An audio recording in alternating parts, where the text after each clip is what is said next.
estudo dessa semana, que é o capítulo 9, tópico 12, é o capítulo da fé que transpõe montanhas, e o tópico a fé humana e a fé divina.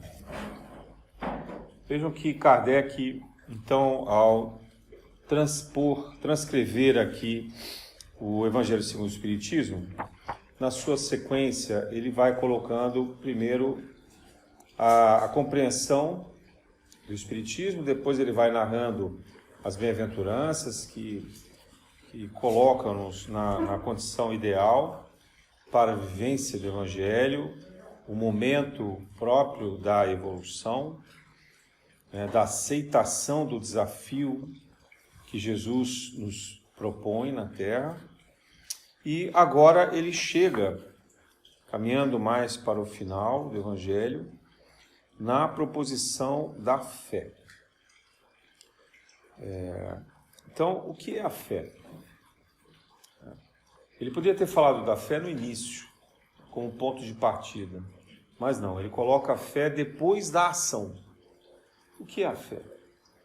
Eu gosto muito dessa ideia de Kardec, de uma fé já amadurecida. Aliás, toda a proposta do Espiritismo é de uma fé raciocinada, não é mais de uma fé cega. E Kardec também se propõe a isso porque a trajetória pessoal dele não é de seguir as religiões da sua época. Kardec entra no Espiritismo por volta de 50 anos, e, portanto, já numa fase mais madura, mais esclarecida, depois de ter estudado muito ciência, em pedagogia, de ter montado a sua instituição. Então, ele era um homem esclarecido, membro da Academia de Ciências de Paris. Quando ele se depara com a fé, essa fé só pode ser uma fé consciente, uma fé raciocinada. Não há espaço nessa fé para dogmas, o que era comum até a sua época.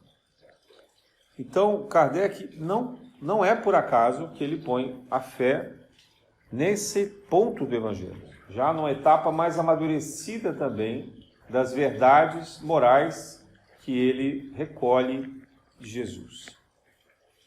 E ele separa essa fé como uma fé terrena e uma fé divina. Vejam que interessante. Então, a fé terrena é aquela que motiva o ser humano ao seu progresso material. É o pensamento positivo, digamos assim. É a autoconfiança, a autoestima e a crença de que as coisas, mesmo com diversas ameaças, têm uma chance de dar certo e a gente investe nessa chance.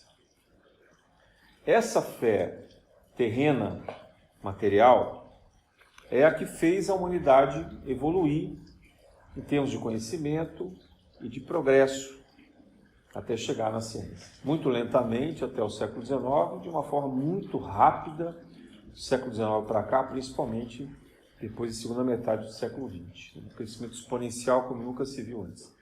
Mas é essa fé material que conduz isso. Isso não tem nada a ver com a fé divina.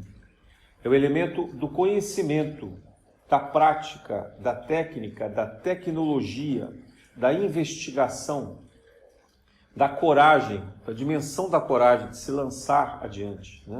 Aqueles primeiros homens habitantes das cavernas que, para buscar alimento, se lançam ao caminho nômade. Então saem da África, percorrem toda a Ásia Central, depois a Europa, depois a Índia, China, e vão atravessando os continentes e se multiplicando, dominando os animais, depois aprendendo agricultura, descobrindo o fogo, inventando a roda. Toda essa dimensão do progresso, ela está ligada à fé terrena. Ela não depende da fé espiritual. Embora boa parte do conhecimento transformador na história humana tenha sido trazido por espíritos missionários abnegados já mais evoluídos que habitaram a Terra, trazendo essa capacidade de desenvolver o conhecimento e progredir, fazer progredir a humanidade. Então isso é uma circunstância, uma circunstância também de interferência divina, mas pela própria condição terrena do ser humano. Não há nenhuma intervenção religiosa, não é um ato religioso, um ato místico, um ato sobrenatural na evolução terrena. E é por isso também que a ciência se distancia da religião, da espiritualidade, porque ela percebe que essa fé terra a terra, digamos assim, ela leva ao progresso, né? Deus não espera os fenômenos religiosos para possibilitar que o ser humano progrida. Então, há o progresso natural, orgânico, provocado pela própria natureza e pelo saber conquistado pelos méritos dos nossos estudos, dos nossos aprendizados, das nossas práticas.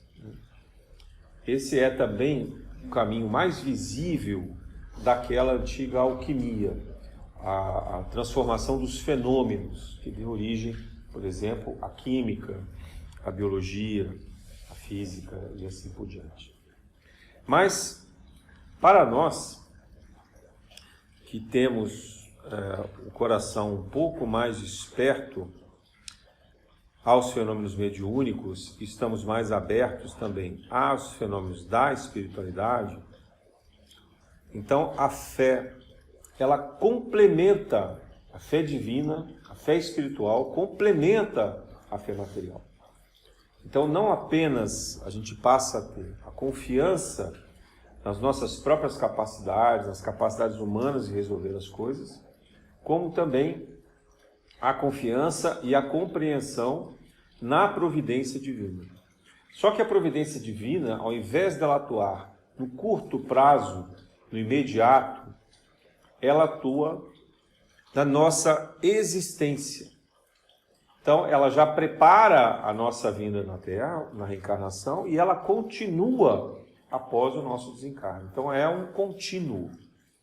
Essa providência divina, ela tem a ver com a lei de causa e efeito, mas ela também tem a ver com a misericórdia, a bondade. Ou seja, aquilo que nós podemos usufruir, apesar de às vezes não merecermos ou não termos feito muito esforço para esse merecimento, mas que ainda assim Deus e os seus prepostos, por intermédio de Jesus e as suas falanges de espíritos missionários, permitem que a gente usufrua isso de certa maneira. Como que isso acontece, por exemplo, na nossa vida prática? Quando nós vivemos nossa encarnação 500 anos atrás, como era a humanidade? Ela era extremamente rústica, rude, não havia conforto.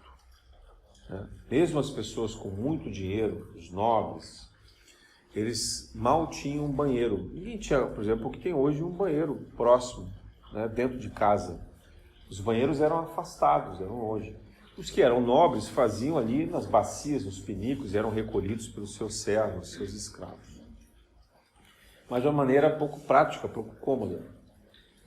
Não havia uma facilidade de se lavar roupa, de se ter luz elétrica. Se lia com vela.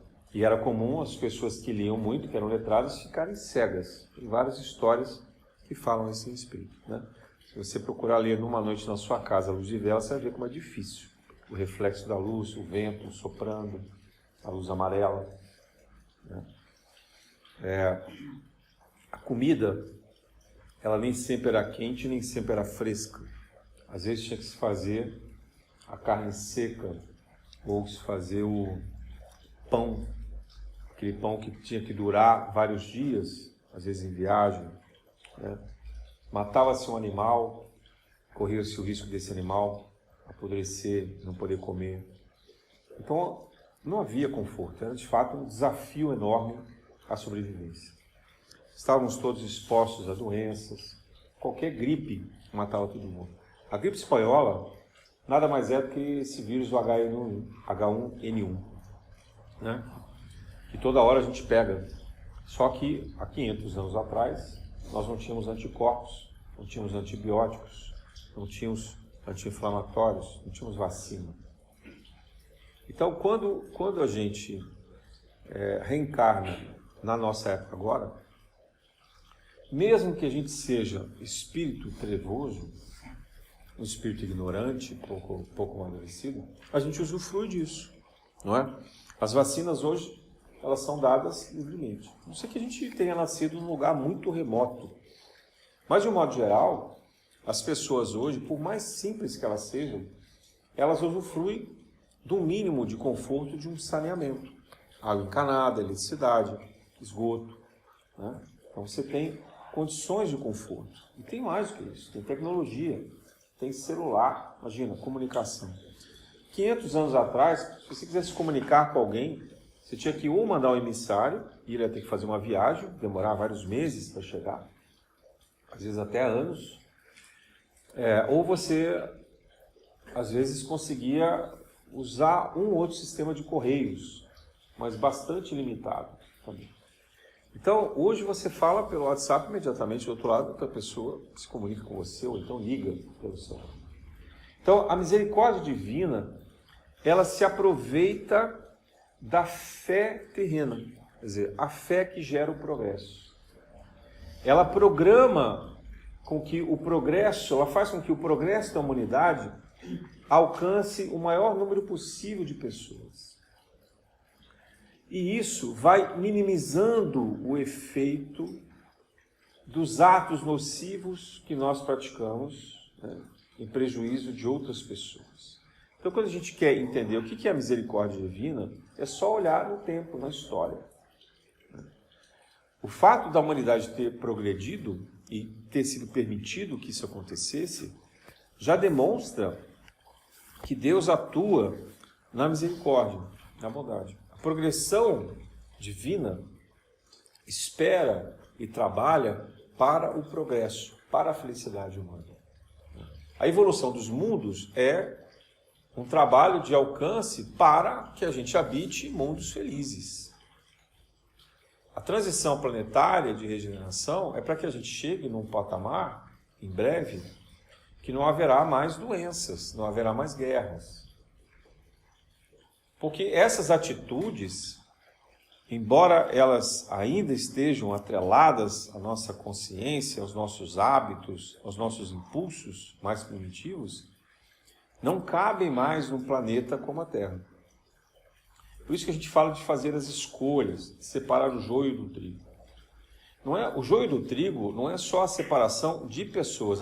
Fulano está excluído e eu vou ficar, eu estou escolhido. Separar o joio do trigo é separar isso dentro de nós mesmos. É a compreensão daquilo que é saudável e daquilo que não é saudável. Daquilo que é ético e do que não é ético. Daquilo que faz o bem para nós e para a humanidade, daquilo que só provoca o mal, né? Que deixa a gente aprisionado no passado, nos nossos vícios, os nossos problemas, os nossos dilemas. Então, se a humanidade já avançou tanto nos últimos 50 anos, 100 anos, 150 anos, quanto mais será que ela vai avançar nos próximos 30 anos, né? Nos próximos 50, quem sabe o próximo século? Onde nós estaremos daqui a 100 anos? Então se espera, de acordo com todos os estudos de presciência, de profecias, e mesmo pela fé raciocinada, é isso que eu queria chegar. Veja, a fé raciocinada que abarca tanto a espiritualidade, quanto a ciência, quanto a materialidade, ela é uma fé que consegue prever e fazer diagnósticos sensatos. Consegue dizer, olha, eu não preciso esperar que Deus exista como pessoa. Eu não preciso esperar que Jesus volte encarnado. Porque isso é dogma. Mas então se Jesus não vier encarnado, não vai haver o juízo final, o julgamento final. a questão do céu, do inferno. Há uma série de dogmas que o Espiritismo coloca em xeque. Não só o Espiritismo, outras religiões também. Mas de modo que a gente possa desenvolver uma confiança na espiritualidade que faça sentido também pela razão. É claro que a nossa razão não vai conseguir compreender todos os fenômenos espirituais. A gente está muito limitado pelos nossos sentidos. Mas a mediunidade trabalha não apenas com os 5 sentidos que são tradicionais. Quando a gente desperta para o fenômeno mediúnico, a gente passa a ter, por exemplo, a vidência espiritual, que não é a visão prática, material que a gente tem. Né? Quando se fala em terceiro olho, por exemplo, não é um olho físico. Eu tenho evidência, às vezes, quando eu estou incorporado, quando eu estou aqui dentro trabalhando. Quando eu estou lá fora, na minha casa, nos meus afazeres normais, eu não vejo nada. E não tem por que ver, porque não é com os meus olhos físicos que a evidência se manifesta. Ela acontece dentro da gente, não é dentro da cabeça. Esse aqui é o ponto. A gente precisa compreender que o fenômeno mediúnico, ele abarca outros corpos que são invisíveis. É o que o Kardec chamava de perispírito. É a visão, a audição, a transposição dos 5 sentidos, mas para o mundo espiritual. E lá, no perispírito, a gente não precisa do ouvido para ouvir, não precisa dos olhos para enxergar, não precisa do nariz para sentir cheiro, não precisa de tato, não precisa de paladar. A gente sente isso no ambiente. Né? É uma capacidade ampliada dos nossos sentidos. Assim como a mediunidade permite que a gente transponha também, conforme, obviamente, o mérito de cada um e conforme o desenvolvimento da consciência e da mediunidade, né? Quando a gente faz as projeções astrais, os dobramentos, a gente supera, inclusive, as limitações de espaço-tempo. Então, a questão de passado e futuro não faz muito mais sentido. Ou a questão da dimensão espiritual, da onde a gente está, e a dimensão material, também não ficam limitadas. Né? Por exemplo, a gente estava lá começando a roda da saúde, e na hora que a gente deu a mão no início, eu não sei se os outros médicos sentiram isso, mas aconteceu assim como se fosse um ciclone, abriu-se um cilindro no ar e a gente foi imediatamente transportado para um lugar que não era ali fisicamente que a gente estava. Numa energia muito, muito sutil, a gente parecia estar num ambiente que era cósmico, não era o ambiente aqui dessa salinha, ali fechada com 4 paredes. Né? E isso possibilita que a gente capture energias que a gente não conseguiria usar para fazer o trabalho de saúde, de cura necessário. E ao mesmo tempo que isso limpa a nossa vibração, a nossa energia terrena. Então, os espíritos que trabalham com a gente, eles tentam fazer com que a gente se torne mais leve para vivenciar esses fenômenos. Mas não necessariamente lembrando disso, mas buscando compreender. Porque quando a gente tenta compreender que há outras dimensões na casa espírita, que há outras dimensões em nós mesmos, que a gente não está preso a esse corpo físico, nós somos mais do que isso, e a gente se liberta desse corpo físico todas as noites, quando a gente dorme, e a gente faz as projeções astrais, então a gente começa a compreender que fé é essa. Não é uma fé, né, assim, como é que eu vou dizer, fanática, né, dirigida a um Deus desconhecido, ou personificado, ou uma imagem, uma estátua, né, ou a um animal, ou qualquer outra figura que a gente imagine que possa se colocar como um Deus. Não, isso está completamente ultrapassado. Muitas das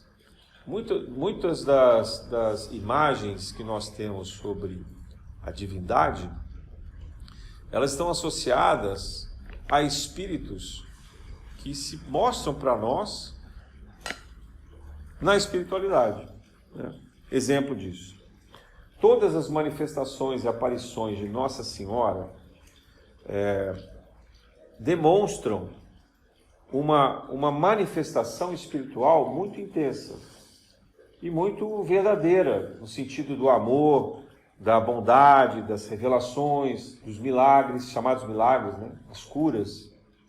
Porém, elas não passam de intermediários, espíritos intermediários, que são evoluídos, portanto se mostram em condições de luz, de muita intensidade, de brilho, corpos sutis, e que encantam aquelas pessoas que viram ou vivenciaram essa experiência. Então, para elas, era Nossa Senhora, mas não eram mensageiros da corrente de Maria. Podia ser qualquer espírito. Quando Moisés vai à montanha, ao Monte Sinai, ele vê, e Abraão também acontece a mesma coisa, eles veem Deus na forma de fogo, né, numa sarça ardente. Ora, Deus é fogo? Vamos pensar sensatamente aqui. Deus é fogo? Numa sarça ardente? Aquela era a maneira que um espírito missionário, provavelmente um guia espiritual de Moisés ou de Abraão, vamos chamar assim, talvez num nível angélico, né, se manifesta para eles como medianeiro, provavelmente de Jesus, já preparando a vida dele na Terra, com as lições que eles precisavam aprender. Então, isso é uma fé raciocinada, é você tentar observar o fenômeno sem o dogma. É você compreender as coisas de forma que façam sentido, ainda que essas explicações não sejam definitivas. É olhar, por exemplo, que Adão e Eva eram apenas representações simbólicas. Não existiu na prática alguém chamado Adão nem Eva, até porque Adão, lá no hebraico antigo, traduz como homem, né? Então, Adão não é nome, é aquele que é humano, digamos assim, né? E Eva, se não me falha a memória, é aquela que vem em decorrência do humano, então, que é o pedaço do humano, né? Por isso que se fala da costela, etc. Assim como a serpente também não existe da maneira como está narrada, porque aquilo é uma alegoria. Era a linguagem simbólica, a metáfora importante para que a história pudesse ser preservada. Mas não é um fenômeno do Adão com a Eva comendo a maçã, e aí ela encanta o Adão, a serpente vem e encanta ela, né? Não é isso. As histórias bíblicas e até as histórias humanas, elas são repletas desses contos, desses mitos, dessas fantasias, para que a gente aprenda com essas histórias. Não tem nada de errado, de mal nessas histórias. Elas são extremamente importantes para nós. Mas elas são histórias. Quem segue ou quem gosta de seguir o Mahabharata, por exemplo, né, o Bhagavad Gita, também a história de Kurukshetra, lá, a guerra de Kurukshetra, e a história de Arjuna com Krishna, também são metáforas, também são alegorias. Mas há pesquisas que apontam que a guerra de Kurukshetra aconteceu. Ok, mas não exatamente daquela forma como está narrada, aquilo é uma alegoria. O que importa é a mensagem que está por detrás daquilo. E é por isso que Jesus fala em parábolas. Quando ele quer que a gente compreenda as coisas pelo chamado coração, ou seja, pela intuição, pela sensibilidade, pelo perispírito, pela consciência espiritual e não pela razão fria material. Mas a gente pode ignorar a nossa razão material? Não, porque nós hoje habitamos corpos físicos que precisam do conhecimento que está na mente, que precisam estudar, precisam aprender a compreender os ensinamentos matemáticos, das ciências em geral, né? Da filosofia, da literatura e assim por diante.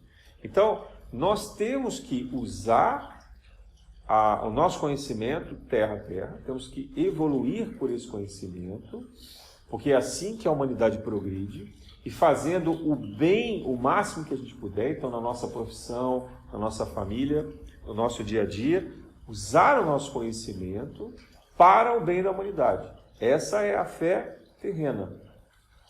É acreditar que a gente pode e tem a capacidade de transformar o mundo por nós mesmos. Aquilo que Gandhi dizia: se quer o mundo melhor, faça você. Comece você a mudar para o mundo que você espera que ele aconteça, que ele seja. Né? Então essa é a nossa fé humana. Mas também nós temos que resgatar a nossa fé divina. E é justamente essa fé divina que permite transcender os nossos sentimentos. Porque na fé humana, se alguém, por exemplo, te faz mal, e é alguma coisa muito grave, o desejo humano é por justiça. Então a gente vai querer o olho por olho, dente por dente. Se não for a gente lá descontar, né, querer revidar, a gente vai querer que alguém faça isso em nosso nome. Então que o governo chama a polícia, chama uma autoridade, prende aquela pessoa, pune, né, processa. Então esse sentimento de justiça, ele está atrelado a essa condição humana, terrena.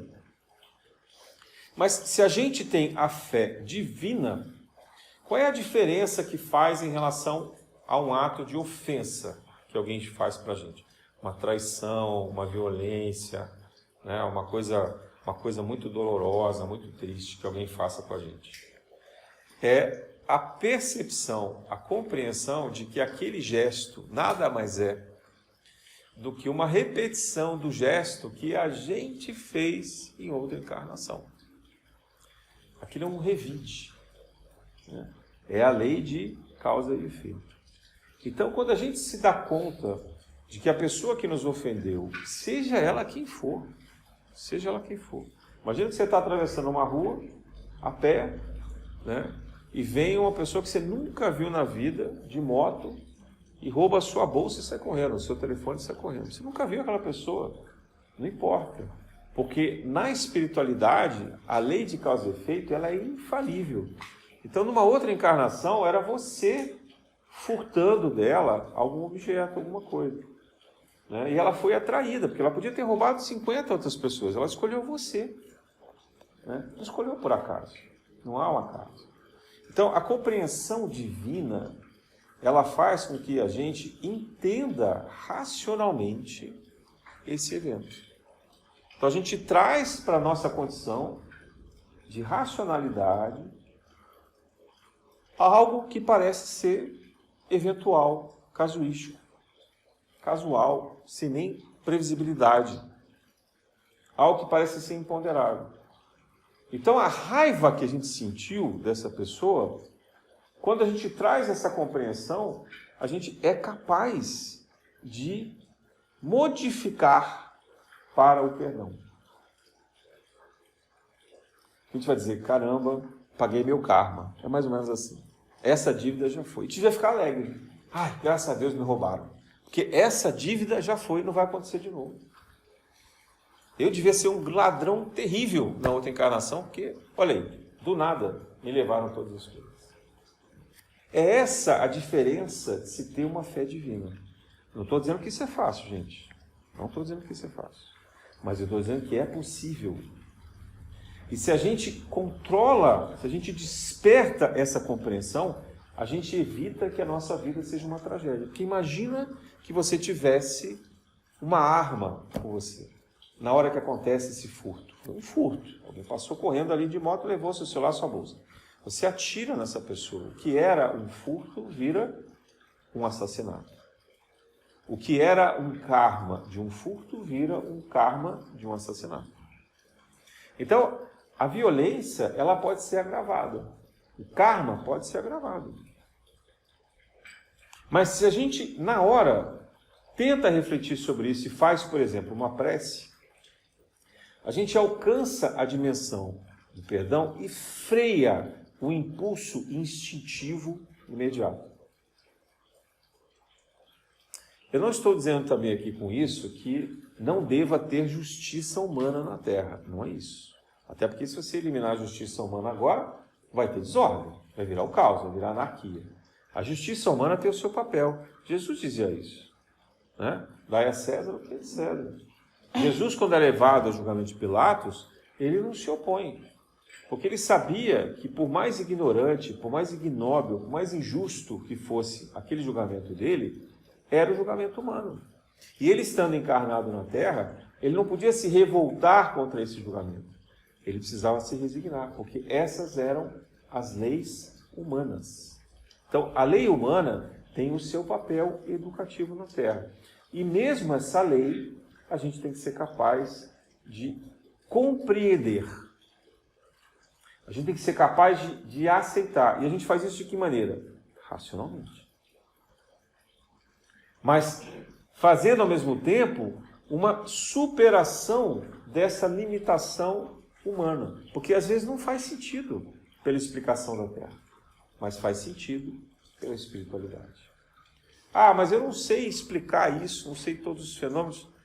Ora, às vezes você não consegue explicar naquele momento, mas talvez lá na frente você consiga compreender. Então, nesse momento, aceite, se resigne, tenta perdoar, porque lá na frente a explicação vai acontecer. Quem aqui fez ou faz terapia vai entender exatamente o que eu estou falando. Porque na terapia, às vezes, a gente puxa um evento que aconteceu há 10, 15, 20, 30 anos atrás, quem tem mais de 30, entendeu? Vai se lembrar de algum episódio lá de trás e vai dizer, caramba, era assim? Foi por isso? Então, veja, demorou esse tempo todo para que a gente pudesse compreender. Às vezes a gente demora uma vida para perdoar os pais, por um gesto que a gente só é capaz de entender quando a gente se torna pai ou mãe. Enquanto a gente não se viu naquela condição, a gente não é capaz, a gente não foi capaz de compreender e de perdoar. E isso vale para amigos, isso vale para chefes, para os colegas de trabalho, para pessoas, quaisquer pessoas, namorados, amantes, todas as formas, né? Todas as pessoas que figuram com a gente a existência na Terra erram. E a gente precisa saber transcender esses erros. Essa era também a visão dos alquimistas pelo olhar espiritual. E é por isso que eles falavam na matéria que se sublima, portanto sai do chumbo e se transforma em ouro. A sublimação é um processo químico em que o líquido, tamanha intensidade de calor, ele imediatamente se transforma em vapor. Não é isso? Estou errado? Ele não há uma transposição lenta, ponderada, não. Há uma ação imediata, sublimação. Você sai de um estado e vai para o outro imediatamente. Né? Então, essa é a possibilidade que nós temos na nossa vida. Hoje se fala muito, usando até a expressão da mecânica quântica, às vezes de modo equivocado, mas para fazer entender, do que eles chamam de salto quântico. O salto quântico é o elétron, né, fazendo uma rotação em torno do núcleo, do átomo. Ele faz isso numa órbita normal e, de repente, ele pula para uma órbita maior. Ele salta. Então, esse é o salto quântico. Ele está num lugar. Imagine que a Terra esteja girando em torno do Sol. Se ela fosse dar um salto quântico, ela poderia pegar, por exemplo, a órbita de Júpiter, em vez de pegar a órbita que é da Terra. Né? Então, o salto quântico, ele é um fenômeno que existe na matéria, mas ele existe também na espiritualidade. E é o que os alquimistas chamavam de sublimação. Então, quando a gente provoca esse estalo na mente da compreensão espiritual, nós estamos dando saltos quânticos de compreensão. A gente sai de um patamar que é meramente terra-terra, espiritual, e a gente passa a alcançar um patamar que ele é espiritual. E aí, só nesse caso aqui eu acho, que eu entendo assim, que o perdão se justifica. Porque se você tiver na materialidade, se você tiver no terra-terra, alguém te ofendeu, você vai querer que ele se retrate. Você vai querer que ele pague por aquilo. O nosso sentimento aqui é básico, gente. Nós somos humanos. Nós vamos querer que aquela pessoa, ela arque com as consequências dela. Mas quando a gente assume essa dimensão astral, todas as coisas passam a fazer sentido e a gente começa a ponderar se essa justiça, entre aspas, que a gente espera fazer na Terra, faz sentido ou não. E é por isso também que a gente começa a considerar se vale a pena tomar determinadas atitudes, determinadas decisões. Imagina que a gente esteja num relacionamento muito difícil, uma pessoa muito difícil, a gente fica muito descontente, muito complicado, o tempo inteiro briga, etc. Mas não chegou assim num grau de violência, num grau de desrespeito total. É só uma insatisfação muito grande. Se a gente olha isso do ponto de vista material, qual é a recomendação prática?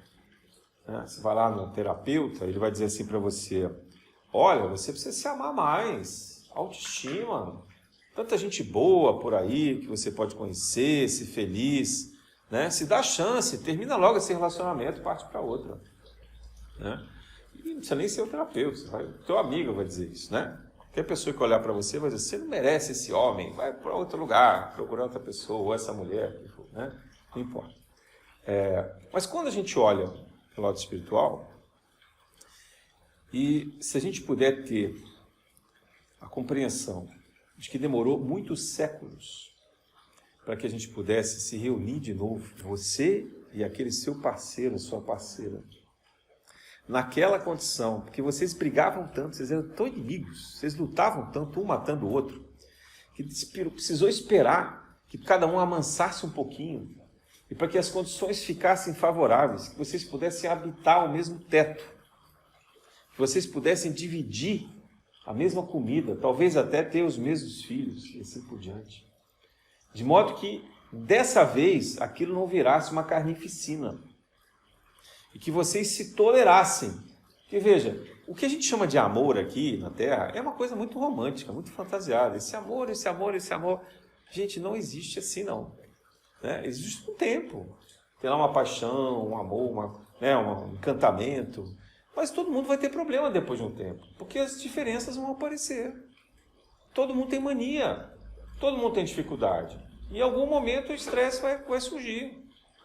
Então, se a gente tem essa dimensão divina e percebe o movimento cósmico que foi feito ali para que aquela relação acontecesse, e se a gente despertando essa consciência, olha, acho que a gente vai pensar 2 ou 3 vezes antes de terminar essa relação tão rápido assim.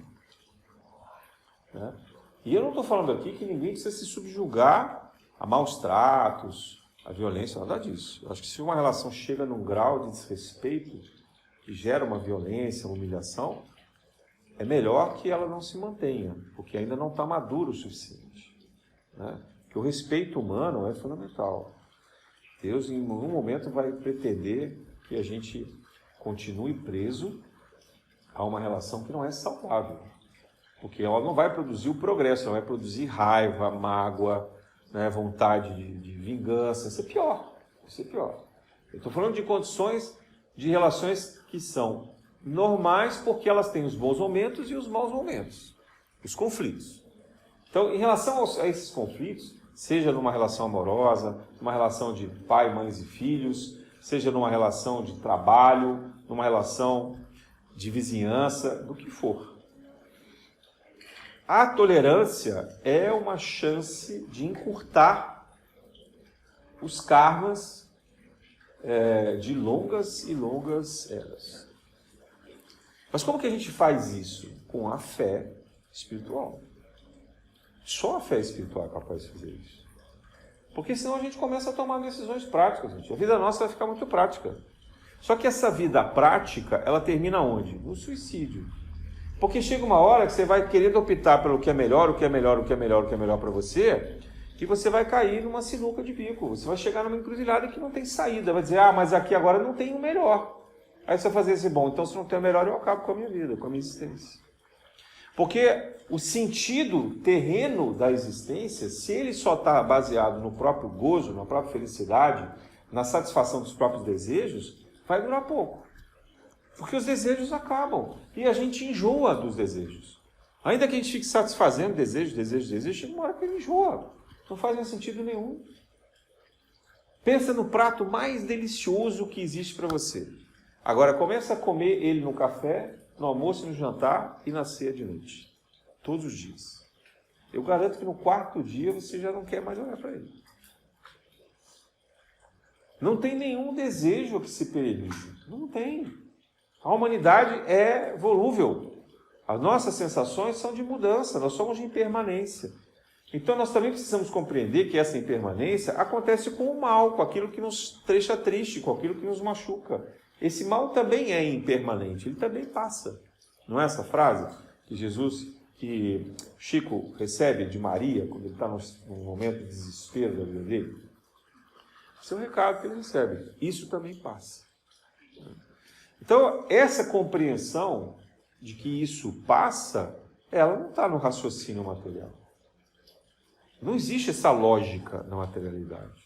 Né? Essa lógica, ela, a não ser que você queira dizer assim, não, eu vou respirar fundo, engolir seco, porque eu quero me vingar lá na frente. Aí você criou uma maldade estendida. Né? Mas depois lá na frente você vai se vingar e aí? E a tua vida aconteceu o quê? Resolveu? Tua vida está feliz agora? Ficar feliz para sempre? Né? Então vejam, a fé material, ela é muito importante, mas ela nos leva ao radicalismo. Nós estamos diante agora de um momento muito crítico, né? Político de novo. A gente já viveu muitas eras de guerra, tivemos a Guerra Fria.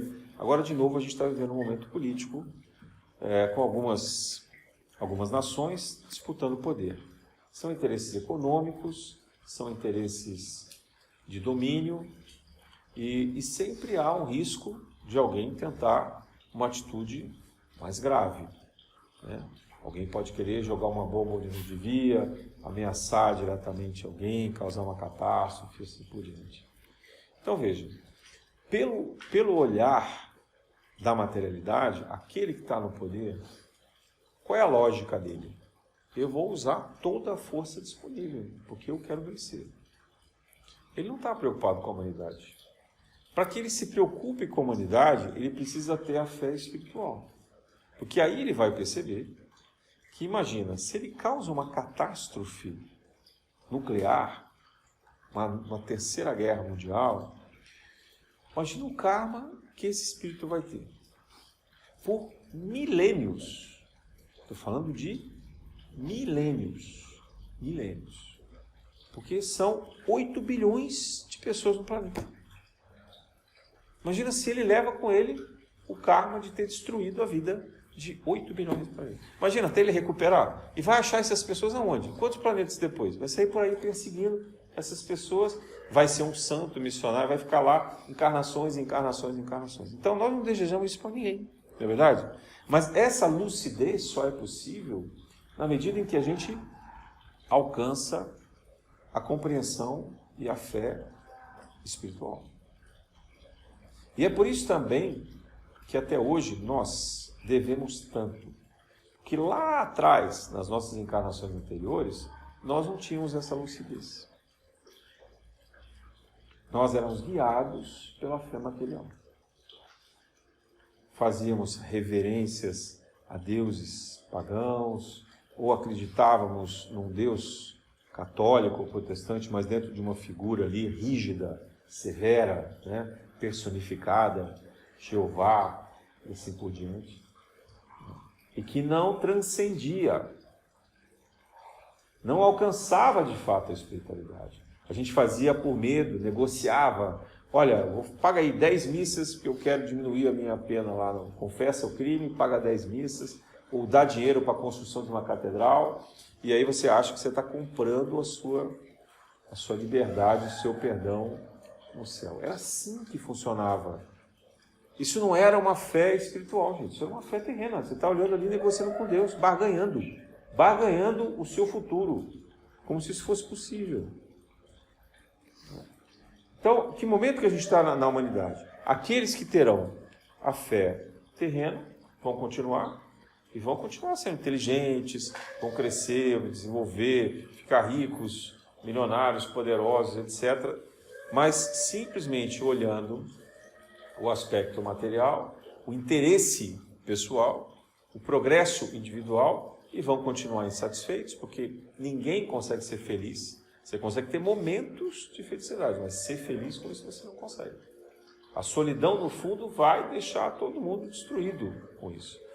E, do outro lado, nós vamos ter as pessoas que estão transcendendo essa fé material para alcançar a fé espiritual. E na espiritualidade, a gente começa a permitir determinadas mudanças de comportamento e de sentimentos que era impossível sem essa compreensão. Então aqui começa a surgir uma justiça terrena, mas também uma justiça divina, que é a justiça do perdão, da misericórdia, do acolhimento, da fraternidade. Então começa a fazer sentido a partilha. Eu tenho mais recursos, eu vou procurar ajudar aquele que não tem tantos recursos. Mas não é porque eu sou caridoso, porque eu tenho um coração gigante, porque eu sou generoso. Não, é porque isso faz sentido. Veja, a fé raciocinada, ela muda o comportamento pelo sentido, pela verdade que ela traz. Não precisa ser emocional, emotivo. Não, e também não estou falando contra as emoções, mas não precisa ser emotivo.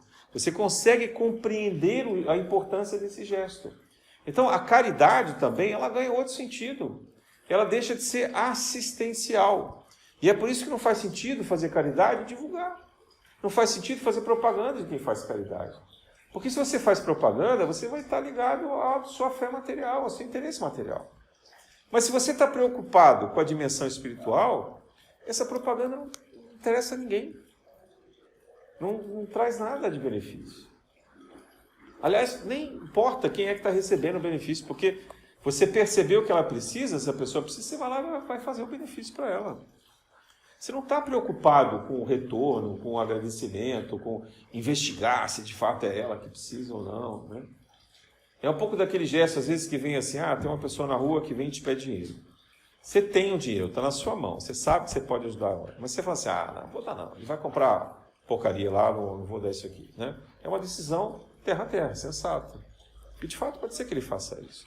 Mas quando você está ligado à dimensão espiritual, você pode pensar assim, por que será que essa pessoa chegou até mim?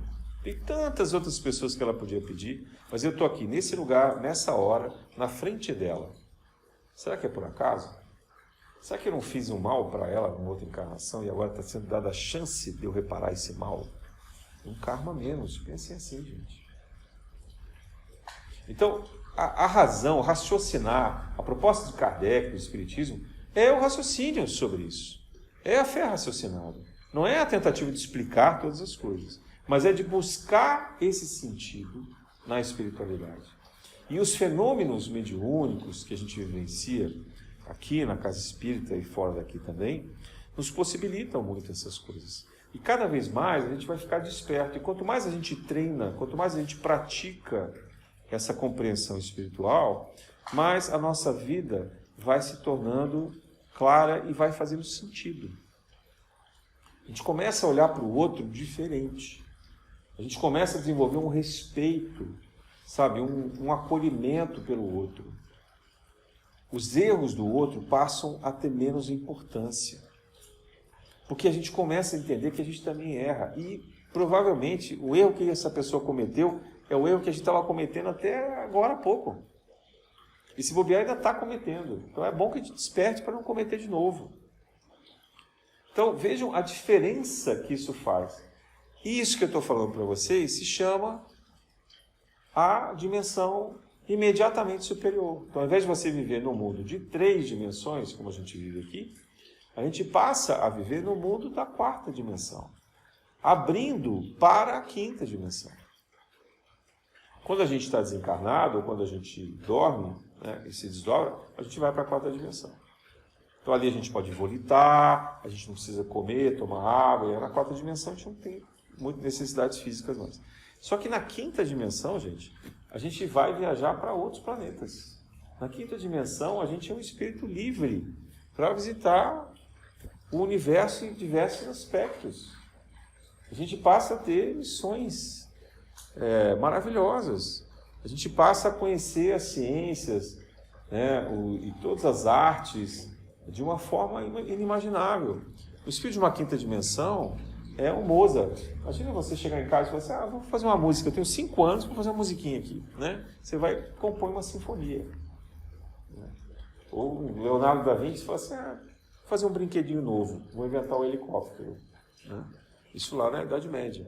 Então, a diferença de um espírito de uma quinta dimensão é que você não tem limites mentais, você não está preso mais aos limites mentais.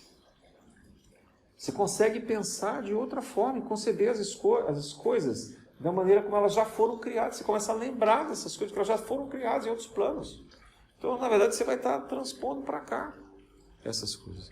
E você vai conviver e amar as pessoas pelo que elas são e vai olhar para elas e falar assim, caramba, olha, essa pessoa aqui que está aqui na minha frente, no passado, ela foi um soldado, antes disso ela era um mendigo, depois ela foi um médico super importante, ela foi um nobre em outro lugar. Você começa a entender que todo mundo já foi de tudo, homem, mulher, todos os sons. Se você tiver muita capacidade de visualização disso, vai lembrar até que já foi um cachorro, um gato. Porque você passa a ter respeito. E aí você olha os seus gatos, os seus cachorros, os animais de hoje, vai dizer assim, uau, amanhã eles vão ser seres evoluídos com quem eu vou conversar, com quem eu vou conviver. Talvez eles sejam meus filhos em outros planos. A dimensão espiritual da fé não tem limites. E é por isso que a gente diz que a felicidade reside na espiritualidade, na vida eterna, e não aqui. Porque tudo que a gente tem aqui acaba, vai acabar. Se já não estiver acabando. E vai mudar, e não vai durar. Tudo passa. Tudo que a gente mais gosta vai passar, vai acabar. Mas no mundo espiritual, não passa. No mundo espiritual, a gente enxerga como um filme, não uma fotografia. A história continua. E ela é muito mais linda, muito mais completa. Ela nos preenche muito mais o coração. E ela nos permite a compreensão. Ela nos permite a aceitação. Então, deixar-se levar pela fé amorosa é se desdobrar por essa lição que Jesus nos trouxe.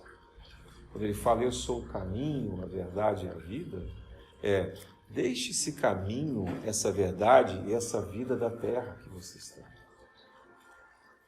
Se abram para o caminho, para a verdade e a vida na espiritualidade.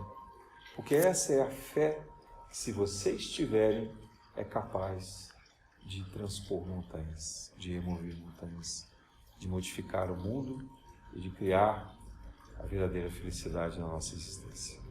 Na graça de Deus.